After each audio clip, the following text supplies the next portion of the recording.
You've probably heard stories about people who made a fortune trading in Forex, and you're probably thinking, hey, maybe I can do that. But if you're new to this whole thing, Forex trading can seem like a complex, tangled mess. I mean, what even is a currency pair? How does this work? And when you start researching, you're bombarded with confusing terms like currency pairs, liquidity, spread, and then there's the fear of losing all your money because, well, trading is risky, right? So to clear all this up, this is your ultimate guide on how to get started with Forex trading. And we're gonna break this down in bite-sized steps. Let's dive in. So let's start with the basics. Forex, also known as foreign exchange, FX, or currency trading, is the largest financial market in the world. We're talking about a daily average of more than $6 trillion in trading volume. That's trillion with a T. You compare this to the stock market, it's peanuts. The Forex market is over 200 times bigger. So yeah, we're dealing with big numbers here. Forex is simultaneously buying one currency while selling another. We've all done a bit of Forex in our lives, maybe without even knowing it. Have you ever traveled to a different country and exchanged money for their currency? That's Forex. But instead of physically swapping your cash for different notes at an exchange bureau, we're doing it online. Now, a quick history lesson.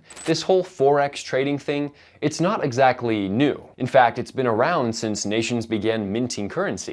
But it's only in the past few decades, with the rise of the internet, that it's become accessible for people like you and me. The Forex market is open 24 hours a day, 5 days a week, from Monday to Friday. This is because it's a global market, meaning if one primary Forex market closes, another opens. So you'll always find a market open whether you're an early bird or a night owl. Apart from the opportunity to make money, we'll talk about that shortly, Forex trading offers flexibility. You can trade anytime, anywhere with an internet connection. It also provides high liquidity, meaning you can buy and sell currencies without much price movement. It all comes down to the price movements of currency pairs. And here's a simple explanation of currency pairs, the cornerstone of Forex. Imagine you're at an international market where you're bartering goods. In this case, though, you're trading currencies. Forex trades involve two currencies. The first currency listed in the pair is the base currency. This is like the item you're offering up for trade at the market, for example, euros and euros to US dollars. The second currency is the quote or counter currency. This is the currency you're willing to accept for the trade, similar to what you're hoping to get in return at the market, for instance, US dollars in euros to US dollars. Now, picture this scenario. The exchange rate for euros to US dollars is 1.20. It's like saying, I'm willing to trade my item for $1.20. In Forex terms, this means it would cost 1.20 US dollars to buy 1 euro. So when you buy this pair, you're buying euros and selling US dollars. But what happens if the demand for your item, the euro, goes up? Well, just like in a market where your item is now hot property, the price goes up. If the euro to US dollar rate moves to 1.25, it now costs more US dollars to buy that same 1 euro. In other words, the euro has strengthened against the dollar. On the flip side, if demand for your item, the euro, falls, it's like your item isn't as desirable in the market anymore. The price, or in Forex terms, the exchange rate, falls. If the euro to US dollar rate decreases, it now costs fewer US dollars to buy 1 euro.